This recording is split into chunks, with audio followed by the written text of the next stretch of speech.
All right, so welcome everybody to our interview with Professor Furr. This will last probably roughly around an hour or so, give or take. We've got 12 questions for the professor, and we'll get going. So if you'd like to introduce yourself, firstly, introduce yourself, what kind of work you do, and so on. Thank you very much. First of all, thanks to all of you in the MLC for inviting me. I consider it an honor to speak to you. Well, very briefly, I got interested in Marxism-Leninism in the 1960s when I was protesting against the war in Vietnam. I was studying comparative literature, which included Russian language. And after reading about some alleged horrors that Stalin was alleged to have committed, I decided that I would do some research. And what I found in the 1970s and the early 80s was that the books and articles that I found written by the experts, so-called experts on Soviet history, did really not contain any evidence. They were basically recycled stories from Khruschev era Soviet sources, plus Trotsky, plus other anti-communist sources, but they didn't contain any evidence. And so my first article or two back at that period really stated that.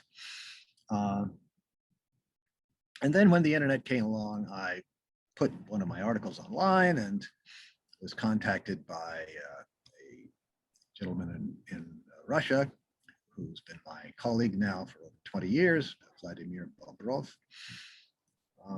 We started to work on the Tukhachevsky trial, but along the way, I was reading documents from former Soviet archives, and many of which Vladimir instructed me on how to locate. And I discovered a few documents that contradicted what Khruschev had to say in that famous secret speech of 1956 to the 20th Party Congress. So initially, I thought I would write a short article pointing out that, well, there are 4 or 5 statements that Khruschev made that we can now prove are false because we have the primary source evidence from the former Soviet archives. But the fact is that the more I read, the more I realized it wasn't 4 or 5. It was going to be a great many more than that. So eventually, I realized I would have to write a full-blown study of Khrushchev's speech, and discovered that really, with one exception that I couldn't really prove one way or the other, really all of the allegations that Khrushchev made against Stalin or Lavrentiy Beria in that famous speech are false, and that most of them were deliberate lies. That is, you could prove that Khrushchev knew better in some sense. So I wrote that book, Khrushchev Lied, but I realized that this was going to be too hard to take for not only the field of Soviet studies in general, but many activists as well. I also realized, and this is very important, I think, that there had never been any evidence that Stalin committed any of these crimes. There had been claims. Khrushchev and Khrushchev-era Soviet writers, and then Gorbachev and Gorbachev-era Soviet writers, and Trotsky and Trotskyists and pro-capitalist anti-communists had made lots of charges, allegations, claims that Stalin had committed this or that or the other crime. But there was never any evidence. For example, the Moscow trials, there was never any evidence that the Moscow trials were a frame-up. Never, not in the 30s, not ever. But that was stated from different sources, different anti-communist sources, particularly from the Khrushchev-era Soviet sources, and then the Gorbachev-era Soviet sources. It was stated from so often from so many apparently different sources that everybody just sort of assumed it was true. But I, of course, had assumed it was true too. So that threw into question not just Khrushchev's speech, but really our whole framework of how to understand Soviet history during the Stalin period. And because the history of the 20th century is in so many ways affected by the Soviet history, the emergence of the Soviet Union and the Comintern and the World Communist Movement was so central to the major political events of the 20th century. In some sense, the fact that the Stalin period was so heavily falsified really means that much of the history of the 20th century in terms of world politics has to be recast, has to be rethought completely. And that, of course, is way too much for the profession of history to do. The profession of history is conservative, like most professions are, and they're just not about to undertake that. So that's the situation I find myself in today. And if you're a Marxist-Leninist, that's a situation you find yourselves in as well. All right, very good. So for our second question, in your view, what is the significance that the USSR plays for modern day leftist movements? Well, the significance that it plays is that it's a sort of horror story, right? That all modern day leftists should avoid anything remotely resembling the communist movement of the 20th century because it led to all these mass murders led to the leadership of a monstrous dictator like Stalin and all these mass murderers. That's on the one hand, but what the significance really is quite different from that. And on the one hand,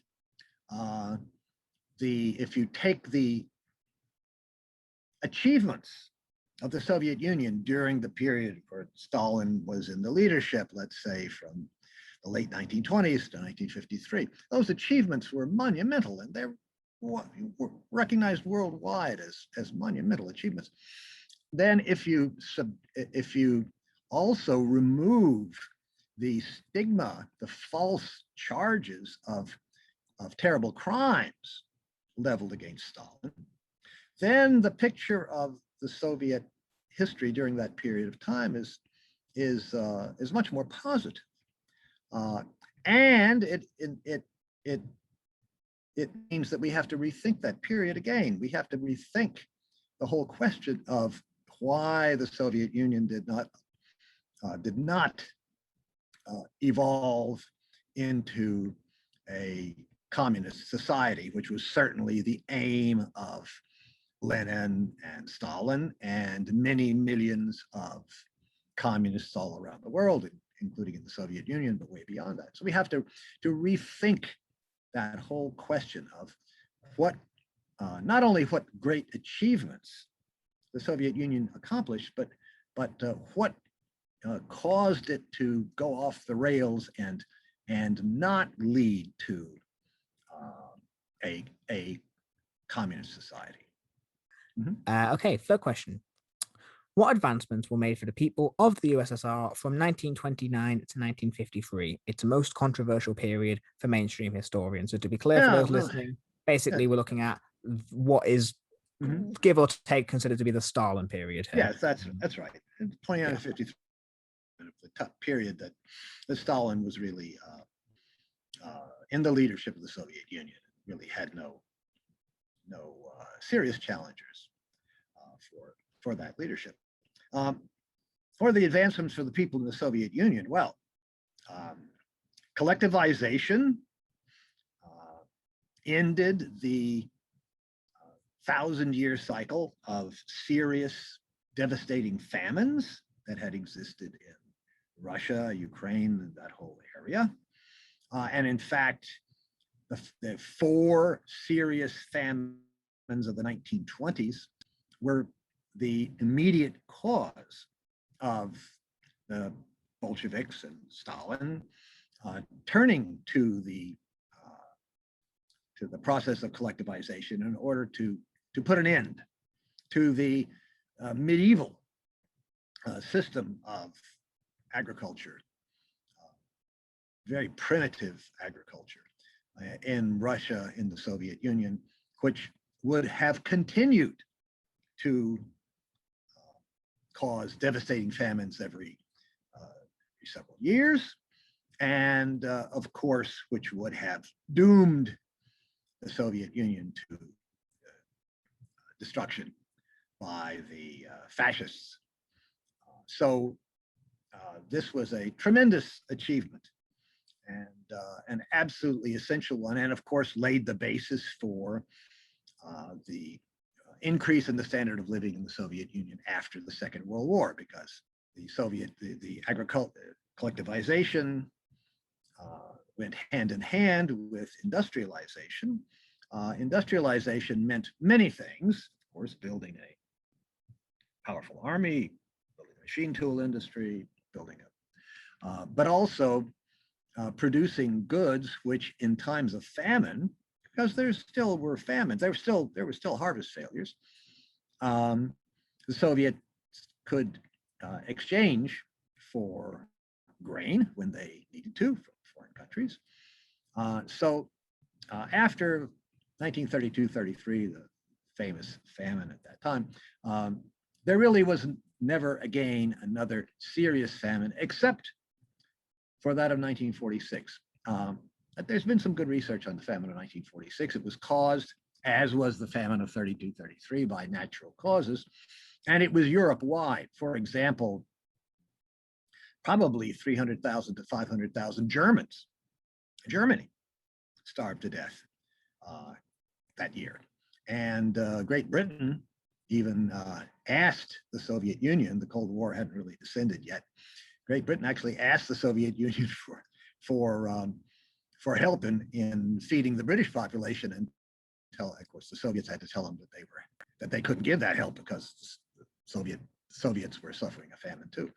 So except for that famine, which was the only, and of course the tremendous destruction of the Second World War was also in large part responsible for the famine of 1946. So except for the famine of 46, there was never another serious countrywide famine in the Soviet Union or now Russia after the famine of 32-33. And that was certainly because of collectivization of agriculture. That was a tremendous feat. So was industrialization. But of course, there were many reforms in many different areas of workers' rights,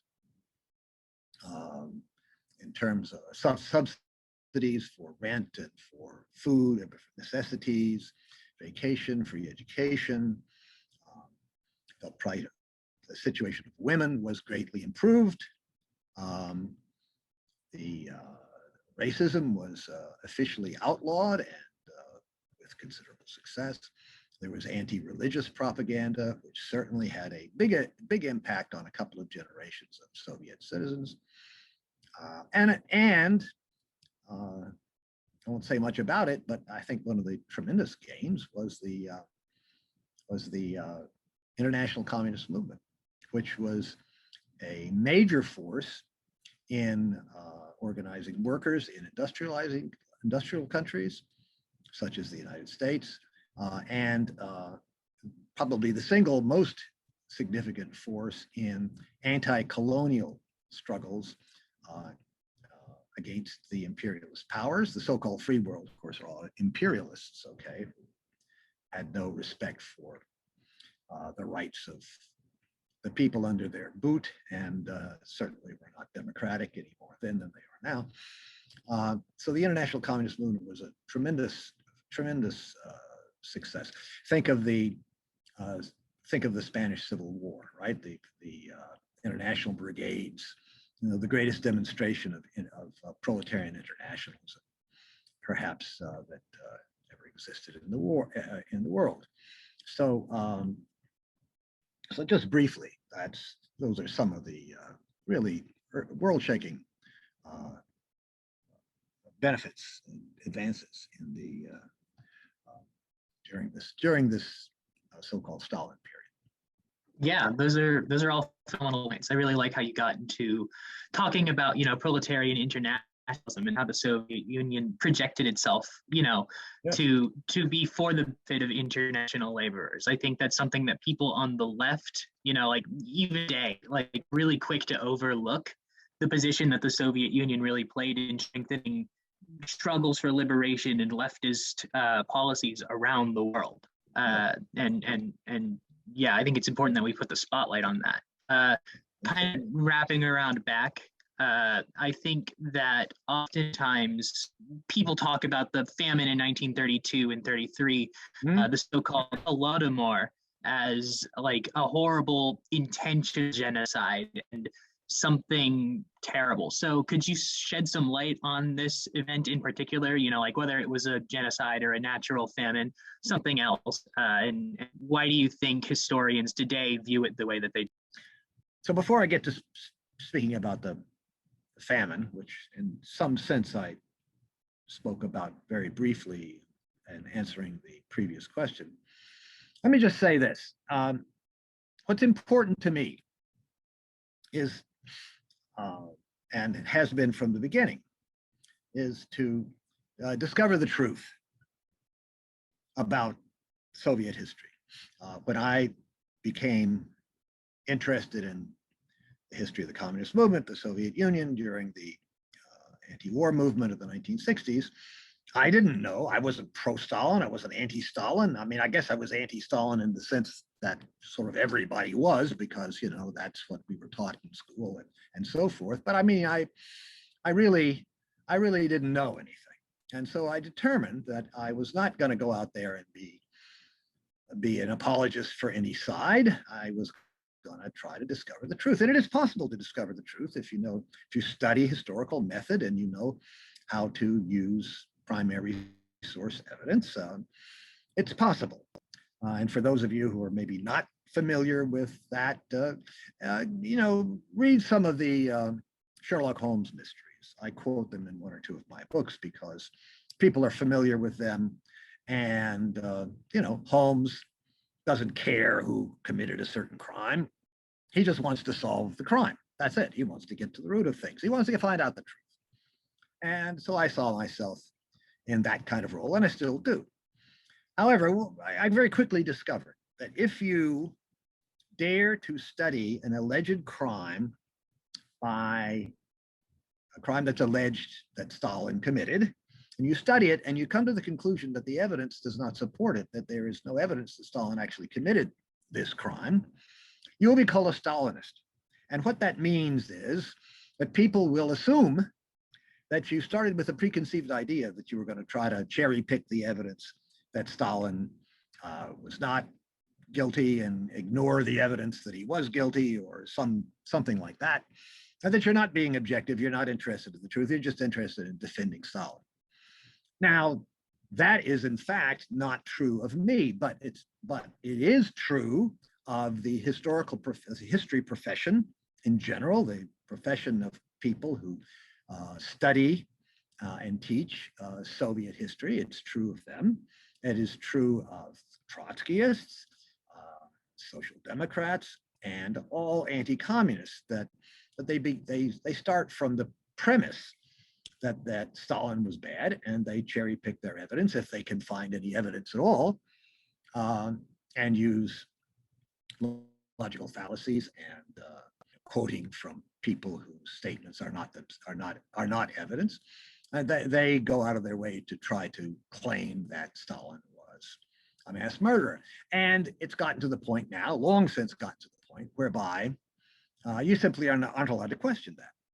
Okay, if you say, well, Stalin wasn't a mass murderer. The Moscow trials, I wrote a book on this. The Moscow trials, the testimony of the Moscow trials was not compelled, not forced. The Moscow trials were not a farce. They were not a performance that was scripted by the NKVD or by Stalin's minions, that these people were guilty of at least those crimes that they confessed to. I mean, you simply can't say that, even though all the evidence points in that direction, all of it. Likewise with the so-called Holodomor. Well, no, it's interesting. The Holodomor is a phony term invented by Ukrainian nationalists who themselves were fascists to describe the 1932-33 famine, and they wanted to be able to blame that famine on the Soviets because they needed to apologize for, to try to explain away their own allegiance to Hitler and the Nazis during the war, and their tremendous atrocities committed by the Ukrainian nationalists. So they invented this concept, and of course, Holodomor was dreamed up to sound something like Holocaust, right? So they also wanted to claim that, you know, the Holocaust of the Jews is widely deplored, and no right-thinking person doubts it. But look at us poor Ukrainian nationalists. Nobody believes in the Holodomor. And it's interesting that no reputable anti-communist Western scholar agrees that there was a Holodomor. Not one, including some of the more conservative ones. But the Ukrainian nationalists don't care about that. They are interested in making a sort of leapfrogging over the academic community, going straight to the popular and semi-popular press, who are not in a position to assess the truth or falsehood of what the Ukrainian nationalists say. And they've been somewhat successful in doing that. Okay, it's common to talk to people who say, "Oh yes, the Holodomor was terrible," and of course, and that's very interesting because it shows that if you repeat the big lie over and over again from as many different angles as you can, it will stick in people's minds, regardless of the fact that there's absolutely no evidence whatever that there was any kind of deliberate starvation in the Ukraine. Yeah, absolutely. Great answer. Yeah, I think it's an important point to raise to a lot of people in particular, and you did definitely touch on it quite a lot. That, you know, the consensus, even among those who are vehemently like anti-communist, anti-Stalin, there even you know, those do admit that yes, maybe, you know, the famine was not an intentional genocide. It was, you know, a natural famine with, you know, maybe even if you get some things, people talking about, you know, oh well, it was a terrible mistake by the Soviets, which, you know, is not something that I subscribe to as in that being the primary cause. But even then, that's still not the same as a genocide, which is what is, you know, made out in the propaganda. Yeah. Well, of course, people died as a result of collectivization. There's no question about that. But here's the story: if there had been no collectivization, many more people would have died. Yep, absolutely. Okay, because there were famines every 2 or 3 or 4 years, very serious, devastating famines, and they were caused. Yes, they are caused by the fact that the climatic conditions in Russia, particularly, are not very favorable. It's quite far north. There often are severe climatic conditions that cause plant diseases, infestations of rodents, insects. It's a very short growing period, and all these kinds of problems, and that's certainly was never going to go away. So there would have been many more casualties. In fact, there had been a great many casualties during the 4 famines of the 1920s. And certainly no modern society capable of defending itself could have persisted with the medieval form of agriculture that existed at that time. So the Soviets really had no choice. Now, Bukharin and some of the other people who were pretty close to the Soviet leadership, one time Bukharin was in the Soviet leadership, said, oh, you know, we should take a much more gradual approach. But a glance at the history book will show you that they didn't have the time to do that. Okay? The Nazis attacked in 1941, and there are many people who thought that they might very well attack before that. So there really was, they really had no choice. I think that that that's clear, and that's what's never discussed. What's never discussed, virtually never discussed, except by one or two people. And let me just say, Mark Tauger of West Virginia University is the world authority on the famines and on Soviet agriculture, and he talks about it a little bit, but nobody else does. Nobody talks about the fact that if agriculture had not been collectivized, the casualties would have been much greater. Question 5, again, kind of going into the specifics like this question did. How do you think, and you did touch on this in question 3, but we'll get into a bit more detail. How do you think that the Moscow trials influenced the trajectory of the USSR? In your opinion, in hindsight, what countermeasures or changes in policy, if any, could Stalin have used to mitigate the negative effects of the political purges? The first thing to recognize, and as I said, I did a whole study of this because it is a very important question, obviously. I did a whole study of the Moscow trials. I did a whole book on it. And I did that because once you've discovered that Khruschev lied, then the obvious question is, so A, why didn't he cite any real crimes that Stalin committed? Was it because he didn't know of any, therefore he had to lie? I mean, that's a reasonable hypothesis. And the second thing is, what else is false about Soviet history?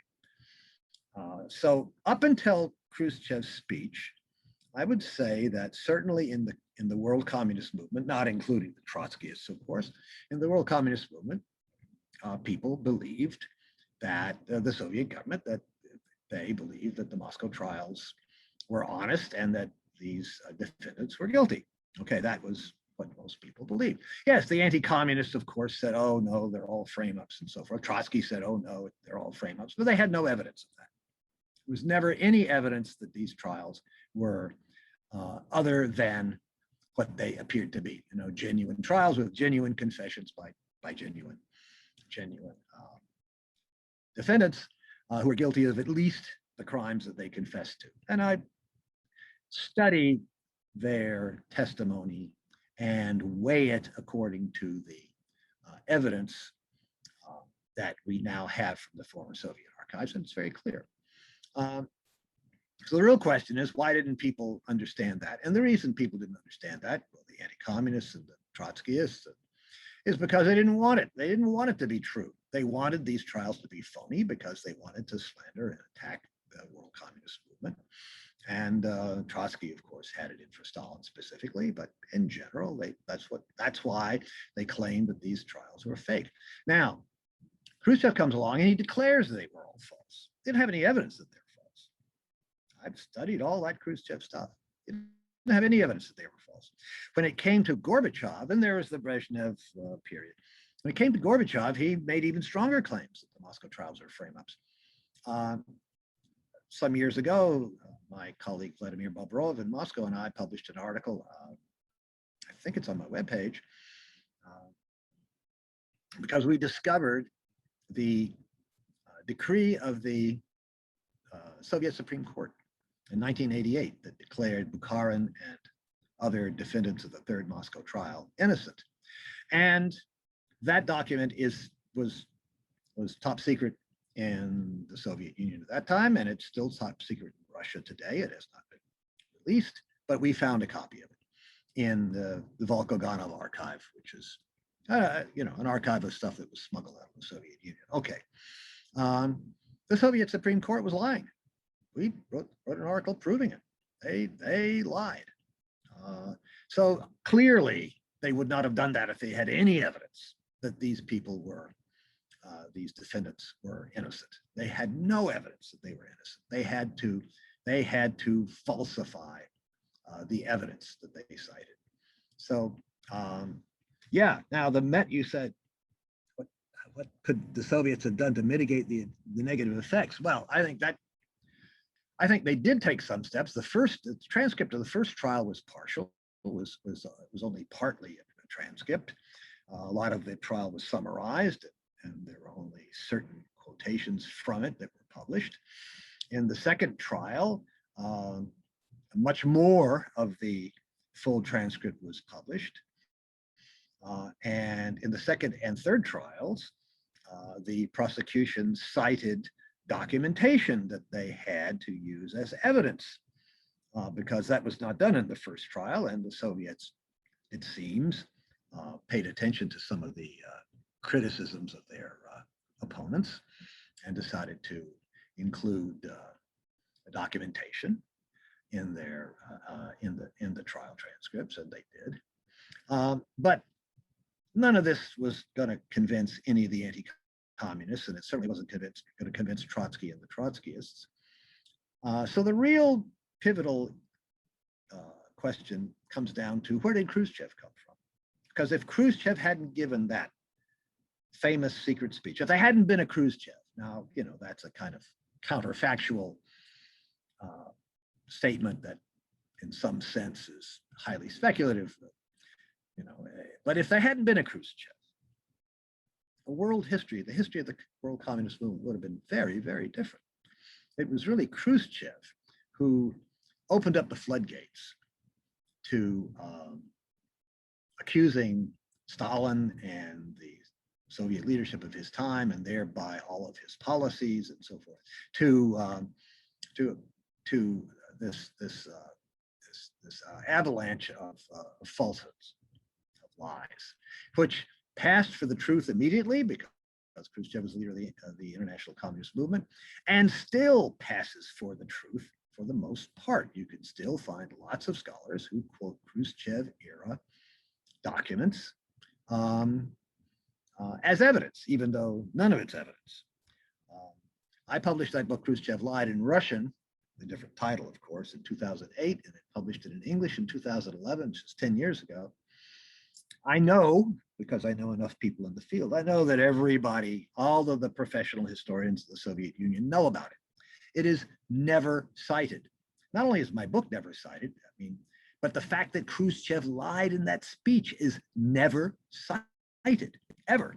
It's like you can't say that, even though they all know it's true.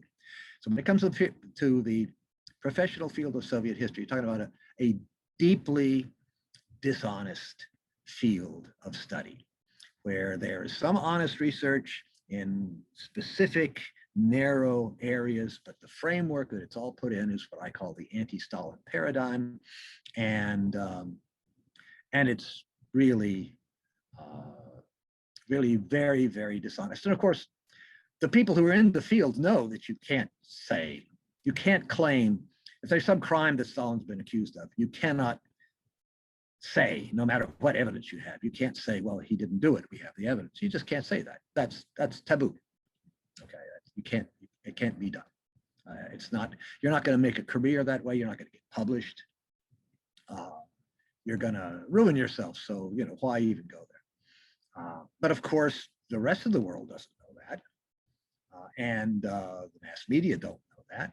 And so people end up thinking that, well, yes, I personally don't know any evidence that the Moscow trials are a frame up or that Stalin committed all these crimes. But you know, somebody must know, you know, these professors, these Yale and Harvard and all these major universities in the States and all around the world, they all claim it was a frame up. Some of them somebody must have some evidence somewhere. The fact is that there is none. There is no evidence that the Moscow trials were a frame up, and there never has been. Yeah, that's great. I mean, I think that's natural, really, that this thing would come up with trying to get work published and trying to talk about these things in the historical field, because, you know, you're working under a bourgeois ideological framework. Like, obviously, your statement is contradictory to like imperialist, you know, capitalist thinking. Like, if we go and we disprove all of these lies that we've told about Joseph Stalin, that's going to legitimize this ideology that we have thus far been able to say, like, oh, that's just like what evil dictators do. So, like, obviously, that's the natural direction that things would go in. I think the next question really ties in well to that concept. So I think it's safe to say that among many historical figures, figures within, not historical figures, figures within the historical community, Yeah. you're considered controversial for your research, and some people would argue that you are just a blatant Stalin defensist, and you say, Stalin did nothing wrong. Obviously, that's not true. So what mistakes do you think, if any, Stalin might have made that could have been avoided and that we should learn from going forward when talking about socialism? Yeah, well, there's a lot of dishonesty in the discussion of Soviet history of the Stalin period in general, and there's a lot of dishonesty in the so-called criticisms of me. I'm glad to have honest criticism. I get very, very little of it. I get a lot of dishonest criticism, and this quotation you put here in the question is one of them. I never said Stalin did anything wrong. That's what I said was I have researched this topic for many years. I said this back in 2012, I think, and have never found a single crime that Stalin committed. Stalin made lots of mistakes. If you talk about doing something wrong, of course, everybody makes mistakes, so Stalin made mistakes too. And that would be a very valuable discussion to have, but the people who accuse me of being a Stalinist are not interested in having that discussion. They're not interested in learning what we can learn in both a positive sense and also in a negative sense from the true history of what really happened in the Soviet Union during the Stalin period. They're interested in perpetuating the falsehoods, which they don't regard them as falsehoods, perhaps, but perpetuating the falsehoods about Stalin and the Stalin period. And the more I read and research, and the more writing and publishing I do, the truer that statement, that situation seems to me.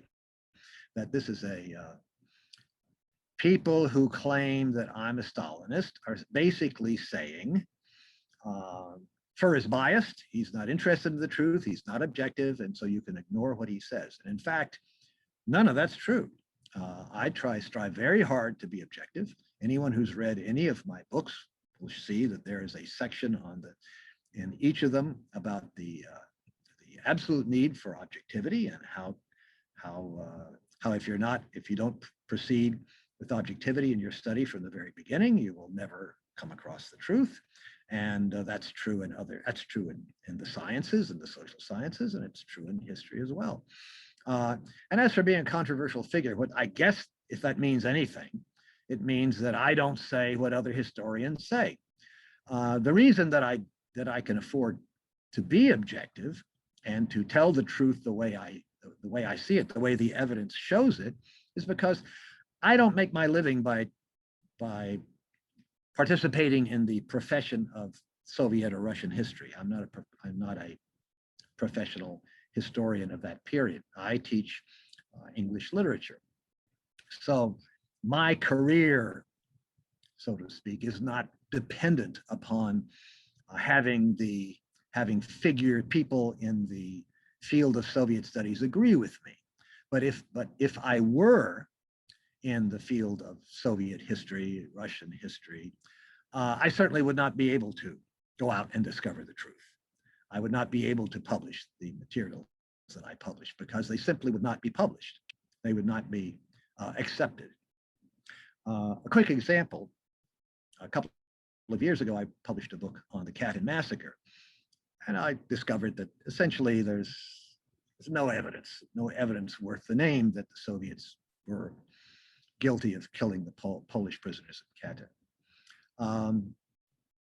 And a young Soviet scholar who in retrospect didn't know any better interviewed me for a podcast, and the editor of the podcast series refused to publish it because, as he told her, everybody knows that the Soviets were guilty at Katyn, and therefore this is a closed issue. We're not going to visit. We'll be ridiculed if we say that they didn't. If we even review a book that claims the Soviets were innocent at Katyn, that would be bad for us. So we're not going to do it. So this is what you're talking about. You're talking about a deeply dishonest field. And by the way, my second or third to last book, Stalin Waiting for the Truth, is a point by point critique of Stalin Waiting for Hitler, volume 2 of Stephen Kotkin's projected 3-volume massive biography of Stalin. Kotkin is recognized as the top historian of the Stalin period and of Stalin himself in the entire world. He's a professor at Princeton. He's a fellow of the Hoover Institution. His book has received glowing reviews everywhere it's been reviewed. And it is a tissue of falsehoods and deliberate lies from beginning to end, and I prove it in that book.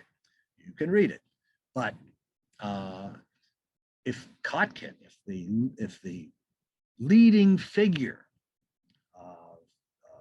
leading scholar on Stalin in the academic world, worldwide academic world, writes a book about this period, 1929 to 1941, and every allegation of crime or misdeed or even, even sort of impoliteness on the part of Stalin, if every single one of his claims can be disproven, you have a good demonstration of how fundamentally dishonest this field of study is.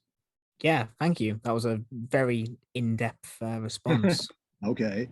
Yeah, I appreciate it. So in terms of the question, so the next question we have written down is what made Khrushchev era of revisionism in the portrayal of Stalin so important? But we've kind of already touched on that, I guess, in quite a lot of detail. So if it's all right with you, I'll incorporate the 7th and 8th together, if that's okay. Sure.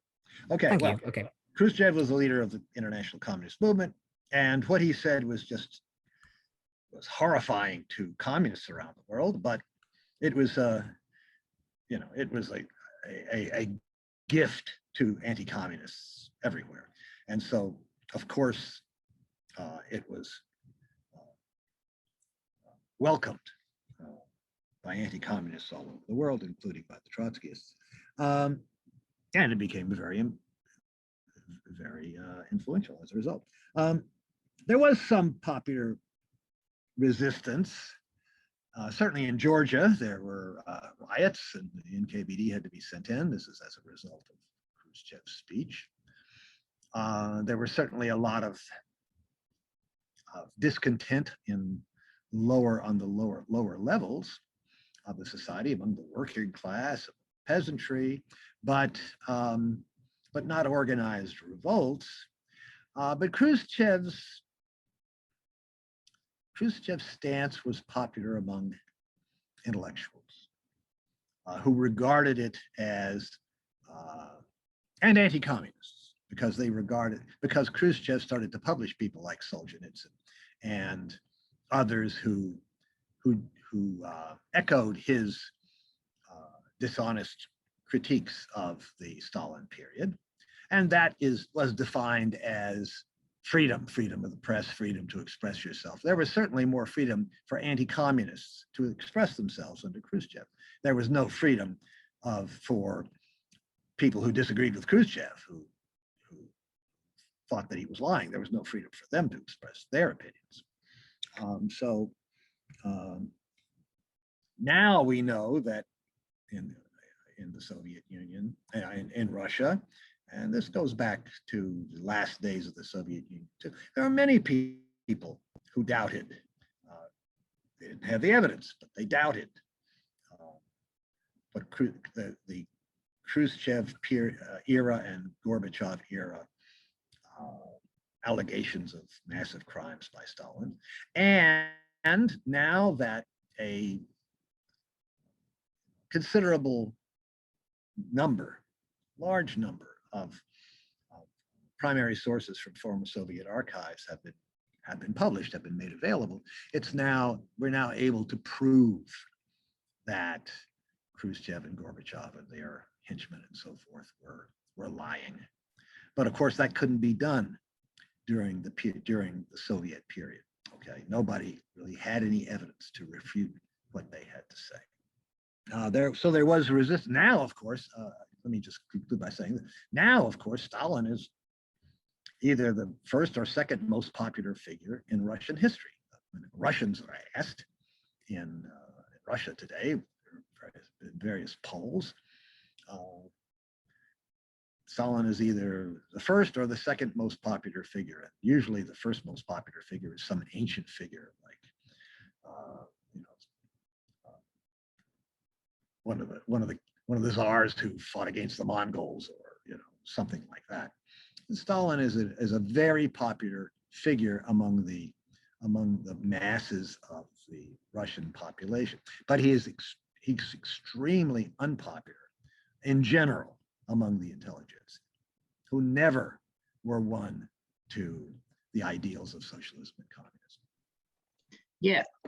I think it's really important to talk about the ways that, Khrushchev really led the Soviet Union down a path towards revisionism and kind of hammered home this anti-Stalinist, de-Stalinist position in order to secure his own power base within the country.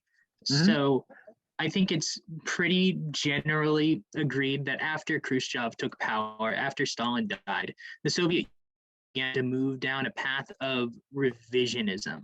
And in hindsight, how do you think that the fall of the USSR, which really finds its roots in this Khrushchevite revisionism after Stalin died, how do you think that could have been avoided? And if so, why didn't that happen? Like, why was the USSR pushed down the route of revisionism? Well, obviously, it could have happened somewhat differently if there had been someone other than Gorbachev had been in charge. But so maybe it could have lasted somewhat longer. Maybe you could have had a situation, somewhat like China, or I don't know, Vietnam or something, where the Communist Party remained in power, but the political system or the economic system changed very dramatically. Some of the specific way it happened depended on Gorbachev and the particular individuals that he chose to as his major advisors. If Andropov had lived, perhaps the Soviet Union could have hung on longer. Once you start promoting, what we might call right-wing nationalism or bourgeois nationalism, though, the question's got to arise, who needs the Soviet Union? If you're not going to have proletarian internationalism, then who needs the Soviet Union? And I think that's a large part of what happened. It's not like the country fell apart, but the leaders of the Communist Party, the different areas, wanted to become, heads, chiefs of their own particular areas, independent countries even. And so, unlike China, which let's say is a country where 90% of the population are Han Chinese, and only a small percentage are not of that ethnic group. Soviet Union is a multi-ethnic state. So the form in which the breakup of the Soviet Union took place, which was nationalism, basically bourgeois nationalism, was hard to avoid. And so I don't know. Even if the Soviet Union had remained in existence in name, I think the policies that Gorbachev wanted to pursue, because that's what he wanted it to remain Soviet Union. He wanted to basically become a kind of social democratic society. Could that have happened? I don't know. I doubt it, but we're crystal ball gazing at this point. The point is that the Soviet Union as a society, as it was under, or conceived to be, under Lenin and under Stalin, a society that evolved to an advanced stage of socialism and then gradually evolved into a communist society. That process ended, more or less with Stalin's death. Nice one. So This is a bit of an interesting one, I think. This is the one I'm most looking forward to hearing out of all of them. Yep. What direction? You've obviously been, doing this for quite a long time now, and over the course of your career looking into the USSR, what direction have you seen the general opinion of figures like Stalin move in the past decades? And, perhaps more interestingly, if it's a difficult question to answer this one, but if you could at all, maybe give some kind of idea, how do you predict it could move in the future? So how do you think, the opinion of figures like Stalin have moved in the past decades, and how do you predict it might look going forward? Yeah, I'm not much of a crystal ball gazer, but I would say that it's interesting to me that there's perhaps more vigorous and more determined anti-Stalinism now than there was in the past. It's hard to measure that kind of thing, but certainly since the end of the Soviet Union, in all of the Eastern European countries, the former Soviet bloc and the countries that used to be constituent parts of the Soviet Union, one of the main tools of constructing a reactionary anti-communist past history for these new right-wing states has been to exaggerate and, in fact, to invent alleged crimes of Stalin, and so that process has been carried out very, very vigorously in the former Eastern Bloc states and in the states that used to be part of the Soviet Union. So in that sense, there's much more intense anti-Stalinism now than there was, let's say, even in the waning years of the Soviet Union and during the Gorbachev period. And it's completely dishonest. So what I see, well, I mean, by the way, just let me say this, one more thing. You're the Marxist-Leninist, MLC is Marxist-Leninist, what's the C stand for? So it's a Marxist Literature Collective. Yeah, Marxist literature. Okay, Marxist literature. Okay, all right. Well, but insofar as you're Marxist, or insofar as you're Marxist-Leninist, or anybody's a Marxist-Leninist, attacks on Stalin are really attacks on you. If enough people can be convinced that Stalin was this monster and he was a Marxist-Leninist, then Marxist-Leninists are on the slippery slope to becoming Stalin, little Stalins on the slippery slope to mass murder, and therefore that is, if they ever become stronger, that's going to be used as a justification for nipping them in the bud, for suppressing them, for repressing them. So that anti-communism is very dangerous. Yeah, and it's dangerous to everybody, to all working people, but it's particularly dangerous to people who want to call themselves Marxist-Leninists. And that's the direction that I've seen anti-Stalinism developing is towards more and more of it, and it has to be more and more dishonest because there is no evidence to prop it up, and therefore the discourse in the not only in the mass media about Stalin, but the semi-popular press about Stalin, the press that's aimed at intellectuals, for example, but in the historical field itself, the discourse, the ferocious anti-Stalin discourse, and the falsehoods, if anything, have to be even increased. Certainly, I've seen no evidence that they're dying out.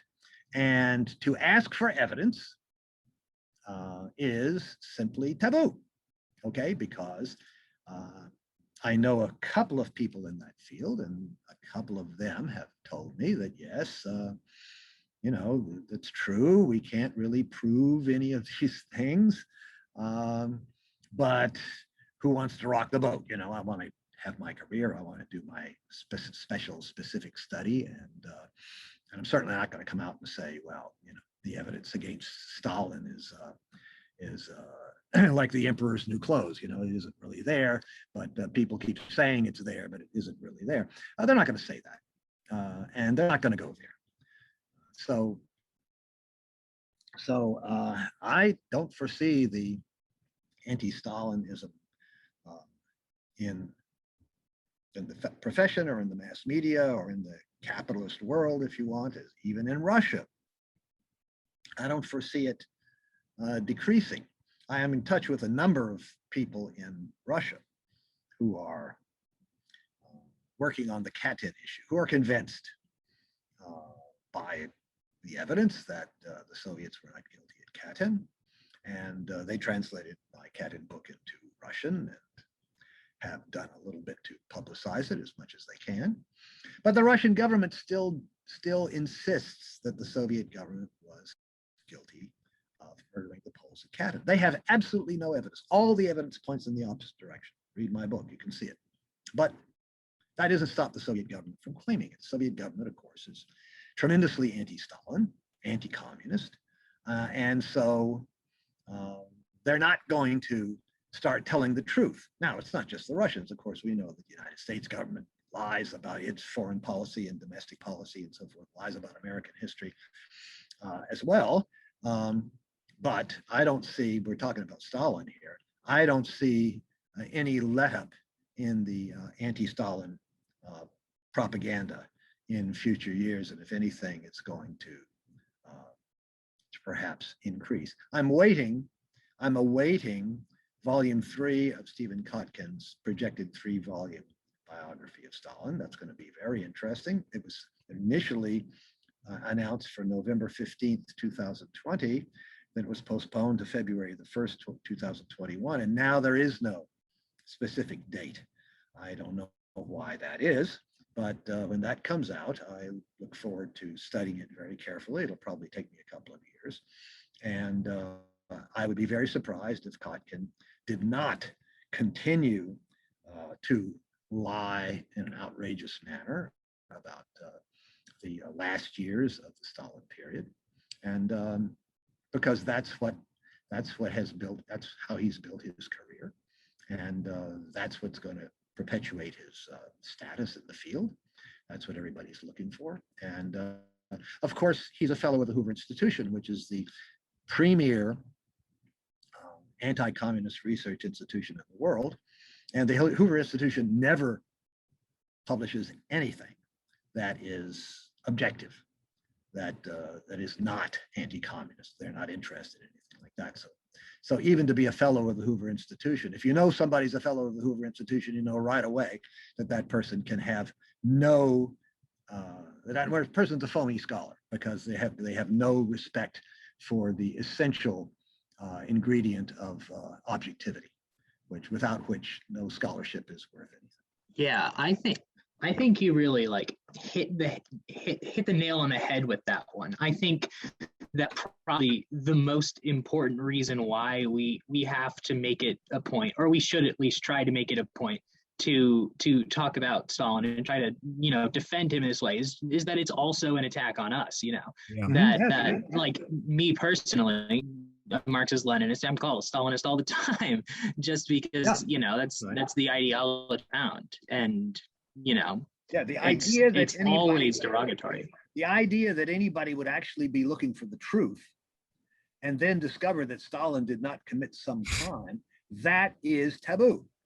Okay, if you discover, it doesn't make any difference how much evidence you have. You can pile up the evidence from now until kingdom come. If you pile up the evidence that shows that Stalin did not commit some crime of which he has been accused, you will be called a Stalinist, and therefore whoever called you that will say, well, you can dismiss his research. He's not really interested in the truth. Okay, they aren't going to look at your evidence.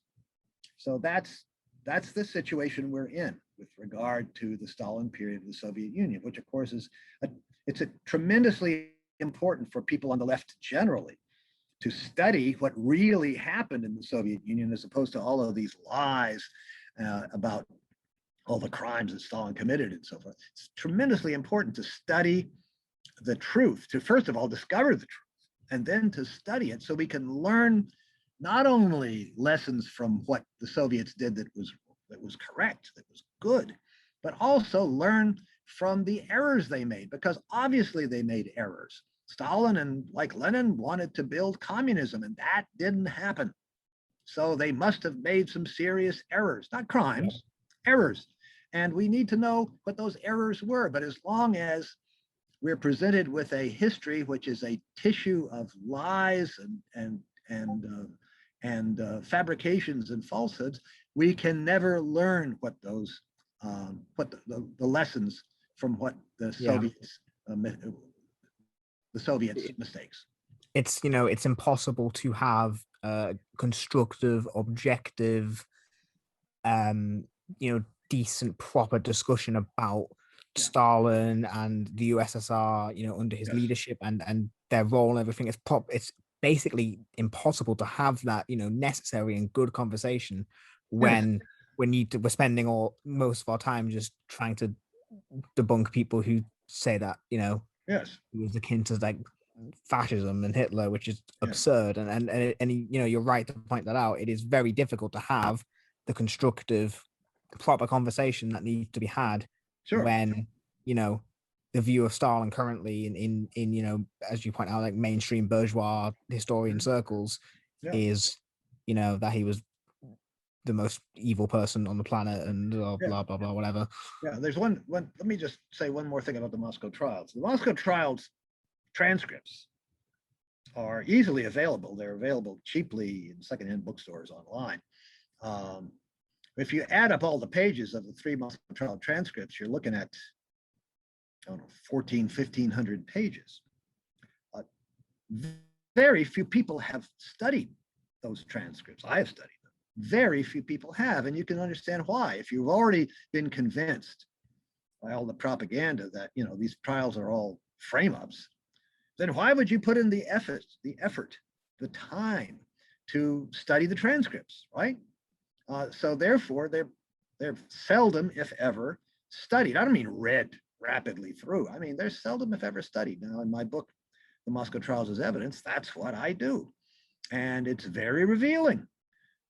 But I have never met a person who argued with me, who said, I disagree with you about the Moscow trials, who'd actually studied the transcripts, much less then tried to go out and see whether anything in those transcripts could be verified, could be checked up by independent evidence that we now have. So there's a tremendous amount of dishonesty in all of this anti-Stalin stuff, and not only by the experts in the field, but it's trickled down into the left movement too. And it's a ball and chain. It's a tremendous handicap to the socialist, communist, left movement around the world that they have bought into this enormous campaign to denigrate the history of the Soviet Union during Stalin's time and Stalin himself. I was just today reading a review that just came out of Ronald G. Sunni's book on Stalin, which only goes up to the Russian Revolution, doesn't go past that. Sunni's 80 years old, more than 80 years old. He spent his whole life studying Stalin. It's reviewed by Norman Naimark, who's a fellow at the Hoover Institution, of course, and a professor at Stanford. And, you know, Naimark says, it just came out, Naimark says, well, you know, we study this early history of Stalin's life, and we can't understand how he became such a mass murderer, such a monster, because there's nothing in his early life that seems to have pointed him in that direction. We could never have predicted that. And of course, they couldn't have predicted it because it isn't true. But Naimark perpetuates, without citing any evidence, perpetuates this view. And as for Sunni himself, a month or two ago, he had a book reviewed on the one of the mailing lists, the H-Diplo list, I think. And he says, he refers to Stalin as a brutal dictator. And I remember remarking to some friends of mine, because I've spoken about this in the past, so I better publish something about it. In fact, Stalin was not only not brutal, but he wasn't a dictator. And there's plenty of evidence that he was neither brutal nor a dictator. But you have to say Stalin was a brutal dictator. If you don't say that, then, you're outside the limits of respectability. That's it. Yeah, Yeah. for sure. I think that ties in really to this question, because you brought up so many of these sources and resources that you've used to come to these conclusions. So, Yes. like, what resources do you think would be helpful and that we can link up besides your own work for someone who would want to unlearn all of this propaganda that's been put forward about the USSR over the years? And I just want to say on that as well, feel free to also plug your own work, because it's great. So you can also plug your own I stuff. mean, we'll definitely link your work in wherever we post this anyways. So Sure. If you email me, I can email you. It's online somewhere. I have a list of the books that I've written. You go to my homepage and I have a list of all the books that I've written and co-authored, and also all of the articles that I've got published, and you can download them from my webpage too. I have been looking for other people who do the kind of research I do. There are a couple in Russia. There is evidently one guy, I've read a book by him in Germany, but their works are not well known. And they have not put in they're not as well documented. So I have to tell you that there is not a school of historical research on the Stalin period of which I am a member. Unfortunately, tragically maybe, so at this point, I really am the only one. And that's not good, because I'm not going to be around forever. Nobody is.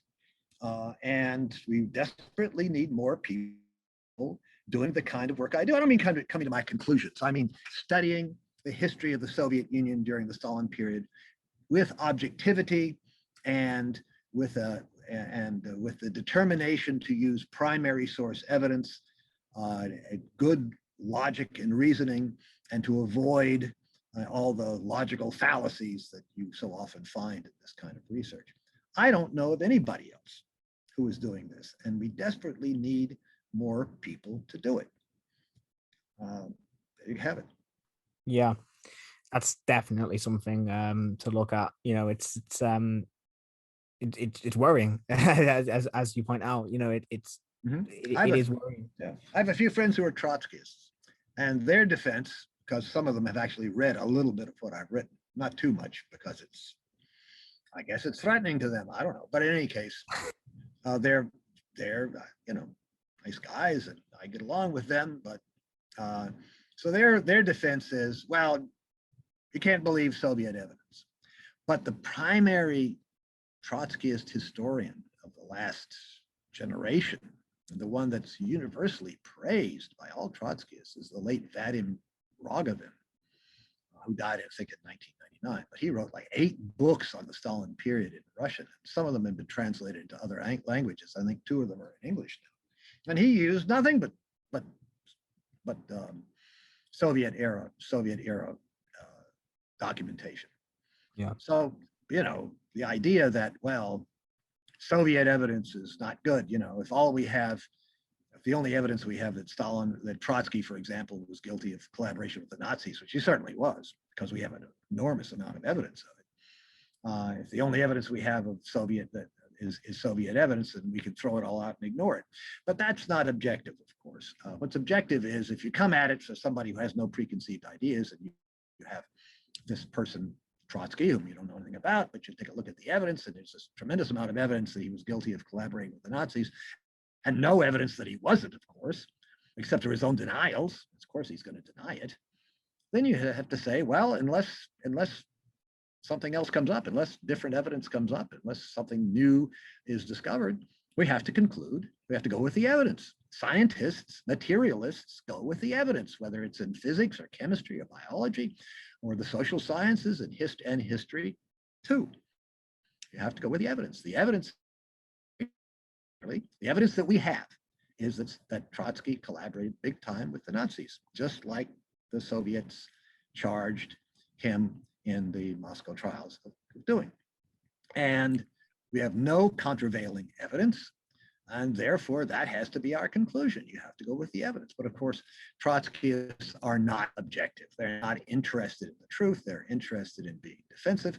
And therefore, not only they, but anti-communists in general say, well, Furr is a Stalinist, but I'm not a Stalinist. I'm interested in the truth. If Stalin committed some crimes, I want to know about it. In fact, I want to discover them, and I want to publish about them. I want to know if Stalin committed crimes. I want to know what other kinds of errors he made. I'm not interested in defending him. To dismiss the history of the Soviet Union during the Stalin period, something that's not worth doing, I get called a Stalinist. So you should be aware, if you start talking the truth about the Stalin period in the Soviet Union, you too will be called a Stalinist and attacked. And that's the world we're living in now. And it shows, of course, that communism is still the specter haunting Europe, except it's the specter haunting the world now, right? And the specter of Stalin is right there, continuing to haunt the bourgeoisie and the phony socialists around the world. Thank you. Yeah. I would like to say that I greatly admire both you and your Trotskyist friends for managing to keep that friendship in place, given I imagine the strong views both of you hold. Yes. Fair play. Okay, so we've reached through all of the questions we've received. And we got a lot of questions coming in throughout this, which I wasn't really expecting how many coming through, but a lot came through. We can either open the floor to you now to just say what you'd like to say, or we can ask you a couple of those. It's completely up to you. Completely your call. Is that to me? Yes, I'm just saying. So we can either ask you, and the questions are all the new questions are all revolving around prior ones. Okay. But we can either ask you them, or we can just open the floor to you. No, that's fine. Yeah, go ahead. I can stay on for another, little while. Sure. Nice one. Cool. Okay, so I'll just find a couple of those now because we did get a lot. Sure. Okay, so it's actually quite a good question. What we didn't think of. So, question here from somebody. What does Mr. Furr think about the cult of personality which surrounded Stalin, and to what extent did Stalin support or oppose it? It's actually a good question. So yeah, have you got anything to say on that real quick? Real quick. It's the first issue that I touch on in my very first book, Khruschev Lied. There's a lot of evidence that Stalin did not like the cult of personality. He rejected it. If he had been the all-powerful figure that anti-communists claimed that he was, he of course could have stopped it by a wave of his hand or something, by a command. But Stalin, from what I can tell, Stalin believed in collective leadership, and that's what he said. But if you read that section of my book, Khruschev Lied, you'll see that there's plenty of evidence that Stalin opposed the cult of personality. And after he died, apparently at the first Politburo meeting, which by now was called a Presidium, Malenkov stood up, and this is published in a book by Yuri Zhukov, who's a well-known Russian scholar of this period. Malenkov stood up and he said, well, we have to do something about this cult of personality. Comrade Stalin always told us that it was a bad thing, that it was a social democratic thing, that it was not a Marxist Leninist thing. But we never had the courage. We never had the courage to do anything about it. This is Malenkov at either the first or one of the first Presidium meetings after Stalin's death. It's in that book. Thank you. That's well put. Thank you. Okay, so let me just find another one here. Okay, so let's have a look here. Someone asked a question regarding Tito. I'm not sure if I know nothing about Tito. That's absolutely fine. We can leave that be. Sorry, no problem. I'm studying the Soviet Union during Stalin's period. That's all I can do. Yeah, that's absolutely fine. No worries at all. Okay. Yeah, it linked to the USSR, but we can leave it. It's absolutely fine. Sure. Okay, let's have a look here. We've got a very long question here.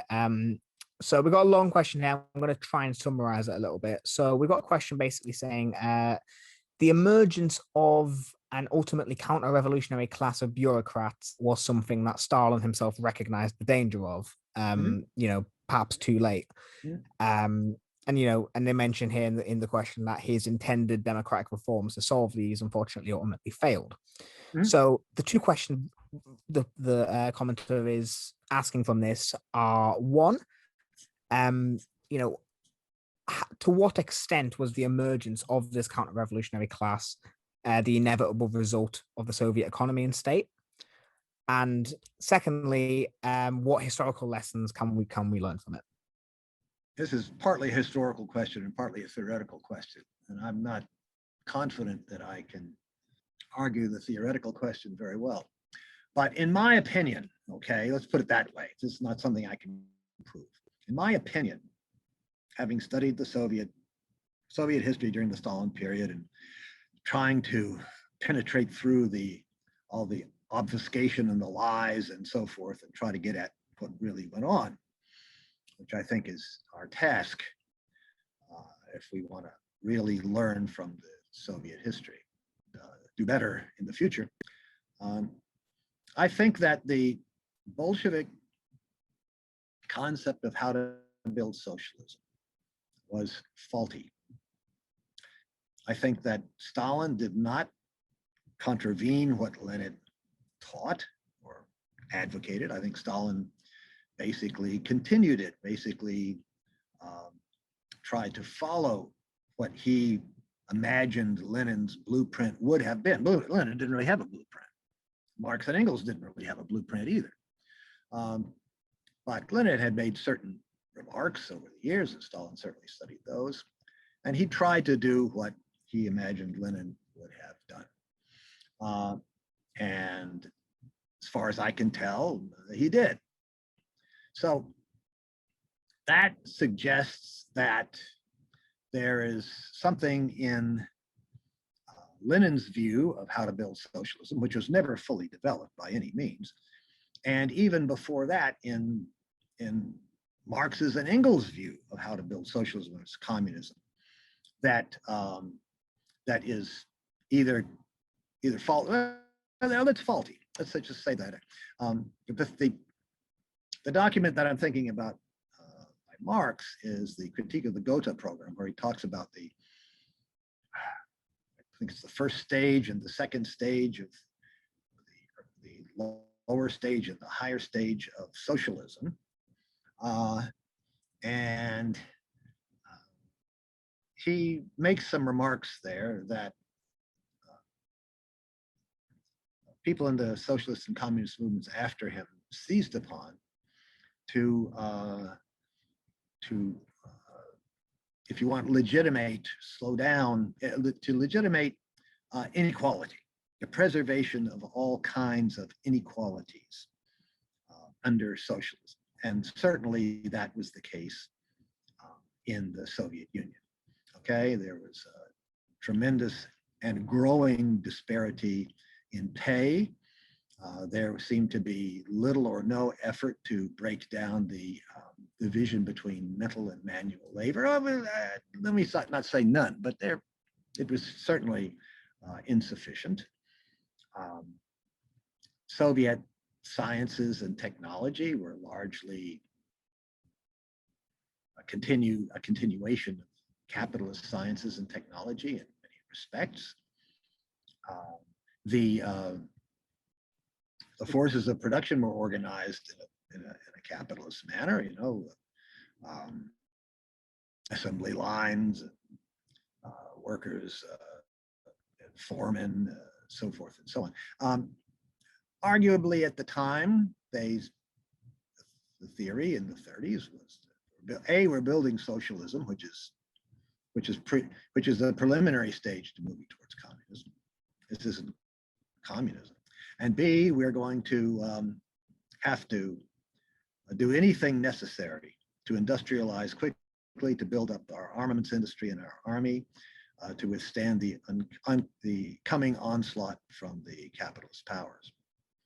So there certainly are reasons why the Soviet Union did not break with capitalist practices in many respects. But whatever those reasons were, and however justified their actions seemed at the time, it's clear that Soviet socialism led to its own reversal. I don't think much is to be gained by bandying the term bureaucracy around, but the concept of breaking down the barrier between mental and manual labor. That's something that Lenin, of course, wanted to do, right? I mean, he talked about that, how to reorganize the workers and peasants inspectorate, right? We have to increase the number of workers in the workers and peasants inspectorate. You need to increase the number of workers in the central committee, stuff like that.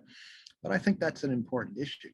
A document that was recently published in Russia was the resolution taken on February the 8th, 1932 by the Politburo, subsequently voted by the Senate Committee, to abolish the party maximum, that is the maximum wage that party members could earn. Abolish the party maximum for certain specialists in certain areas of science and industry.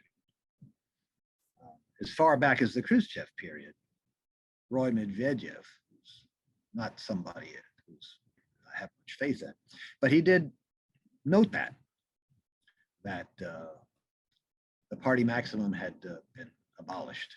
And the idea of the party maximum was that communists should set an example for everybody else and not strive to, live a fancy lifestyle, strive to uphold a kind of disciplined and even perhaps Spartan standard of living, set an example for other workers. And the basic idea of communists, that communists should, their main job was not to increase production, but to increase the recruitment of other communists, right? To build the communist movement.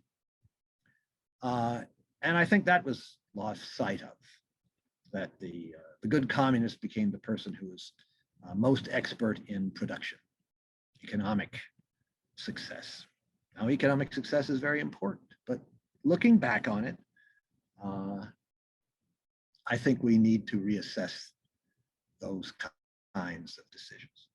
That was a really good answer. Thank you. I think really solid. I think one of the notes that we have to take away from like Soviet history in general is just, bureaucratization is not inevitable, but the reason behind it is understandable. Like thinking of the Soviet Union in terms of like a nation that under siege because it is ideologically a threat to the rest of the world. Like it's understandable why decisions made that, would eventually lead to bureaucratism and that we have to like steer ourselves away from in future experiments. But the thought behind them is logical and founded the actual reality of how the world was at the time.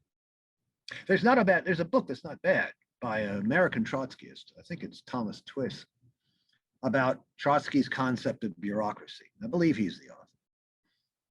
He's a Trotskyist and he has the usual anti-Stalin stuff, but it's a very good, he's got an interesting question here. What did Trotsky mean by charging Stalin, saying the Soviet Union was bureaucratic, or the party was bureaucratic, or Stalin was a bureaucrat, his supporters were the bureaucrats? What do you mean by that? It turns out he didn't have any fixed meaning, according to this Trotskyist author. In many respects, I think that term, does more harm than good, covers up more than it exposes. But certainly, the issue of wage differentials. Well, in Molotov, what's the name of the book in English? Molotov Remembers. I've only read the Russian view, but it's Molotov's memoirs, as dictated to Felix Chuyev over many years. Molotov says that. He says, we should be. Molotov didn't say we're not evolving towards socialism. He seemed to have thought that it was inevitable, that once you're on the road to socialism, you can't be knocked off. Of course, that's not true. But he said, but there's something wrong with the fact that these differences in pay, these differences in privileges are getting larger and larger and not smaller and smaller. And then there was a well-known economist during the Stalin and Khruschev period who wrote some memoirs to be published after his death, where this is already in the 60s, where he says, I'm in despair because these differences between managers and the workers, between the these differences in pay and privileges and so forth and so on are getting larger instead of smaller, and I think that this is going to lead to very bad things, but it's going to lead to them after I'm dead. So please don't publish these memoirs until I'm dead. But again, I think that some of these developments were foreseen, and I think that that's the case. I think that if you get down to the essence of what, as I say, bureaucracy is just kind of like a blanket that covers everything up. It doesn't really explain much. But if you get into the details of the developing inequalities in Soviet society and the economy and the party and so forth after the Stalin period, and then even during the Stalin period, then I think that explains a lot of why how it is that the Leninist view, if you want to call it that way, that Leninist view of how to build socialism was faulty. To the Soviets, Lenin, the Bolsheviks, broke with the Second International, but they didn't break sharply enough. Their concept of socialism did not break sharply enough with the Second International. And looking back on it, that was probably inevitable.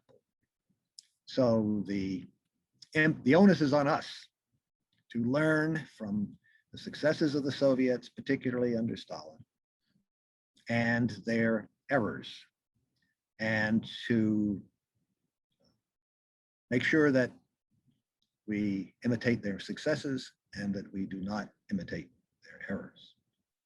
That if we make errors, where everybody makes errors, a human society proceeds, human beings proceed by trial and error. We should make new and more creative errors and not repeat the same old errors that the Soviets committed. Yeah, that was a really great answer. Thank you. And one thing I find very interesting is that I imagine a lot of your I say critics, a lot of the people who try and slander you would not have expected that, because of course to them you are just a Stalinist who defends everything the USSR ever did. Yes, that's a very dishonest. Exactly. It's completely not true. Clearly, because you just spoke at length about mistakes made. So yeah. All right. Well, Eric, did you have one more, or should we wrap it up here, Eric? What are you thinking? Yeah, I mean, I have one more question that I think could be used for understanding period. And it's just like, I know that you personally, Professor Furr, have done lots of work talking about Stalin as a figure who pushed for democracy in the Soviet Union. And his position wasn't that of a dictator, that he was in favor of democratic reforms. And I was wondering, like, if you could bring to light what some of those reforms like entailed, how Soviet democracy, was envisioned by Stalin. Well, this is back in 2005. I published this two-part article called "Stalin and the Struggle for Democratic Reform." I guess you're alluding to that article, and it's online. It's on my webpage. You can download it and read it. Anybody who's interested. The more I've thought about that since, the more I think that Stalin wanted to. He wanted to get the party out of running the country, out of running the economy, not the country, out of running the economy, out of running the government. He wanted to get the party back to recruiting, building the communist movement, recruiting communists, winning people to communism, winning people to Marxism.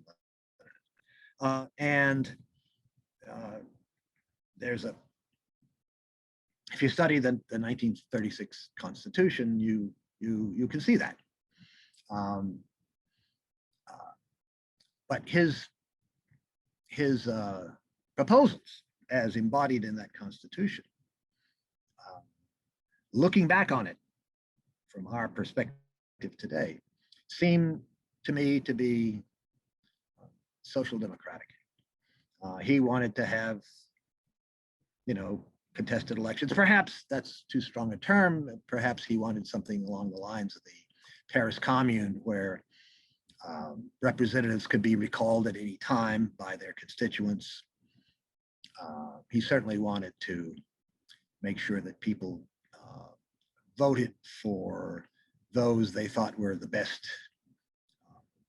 the best workers, whether they were members of the Communist Party or not.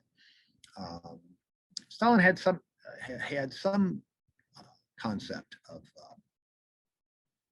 that the party leadership especially had gone off the rails. In his concluding speech to the February-March 1937 Central Committee plenum, one of the things that Stalin called for was a set of schools in Marxism-Leninism, where party leaders on all levels would appoint a couple of replacements temporarily, and then go to Moscow for intensive training in Marxism-Leninism. Now you can go back and read it. There's a separate pamphlet published called "Mastering Bolshevism," which is part of Stalin's remarks in this speech, this concluding speech. And anyway, he said, "This is what we're going to do," and they never did it. It never happened. Stalin also said, well, of course, the 36th Constitution says that there are going to be contested elections in the Soviet Union for the Soviets, and the Soviets were to be, which means councils, were to be the real governing bodies of the Soviet Union, not the party. The party was not to govern the Soviet Union anymore. It wasn't to determine who was in the Soviets. It was just going to be, the party was just going to be campaigning for its own candidates to get elected. If they didn't get elected, that would show they weren't doing good work, and that would be a good thing for the party to learn. That never happened, and I write about that in that article, and also in my book Khruschev versus Stalin. The Central Committee, which never spoke up against this plan, just did not support it. It was just a kind of strike, so that they never carried out that decision to have contested elections. They did carry it out. There's a very good book by Wendy Goldman, who puts everything in a kind of anti-Stalin framework, but it's a good book about workers in the Soviet Union at that time. There were contested elections in the trade unions. Stalin and company did not manage to get contested elections for the Soviets in 1937, which was their plan. Stalin had to withdraw his proposal. I discussed that in the article. But there were contested elections in the trade unions, and a large number of trade union officials were not elected. New people were elected, but there were never contested elections in the trade unions again after that. So there was a real struggle over that issue. Stalin considered it very important, and he didn't prevail, which is one of a great many pieces of evidence that Stalin was not a dictator, because who ever heard of a dictator being defeated when he tried to put forth his own plan? Yeah, right. I think that's like a very solid answer. And I like that you framed it, as something that you've thought more critically about since then, about the more social democratic aspects of how Stalin viewed democracy. It's very interesting to think about. Yeah, I think it's important.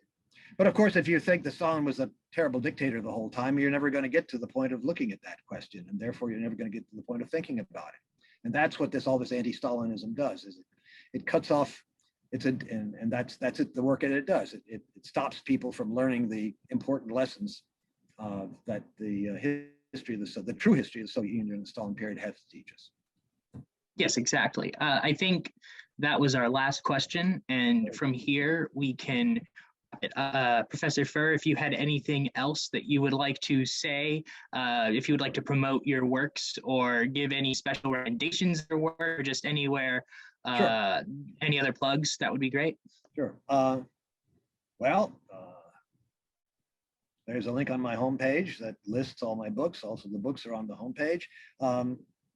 My publisher has shifted over to publishing through Amazon now because Amazon features the books on the Amazon web pages.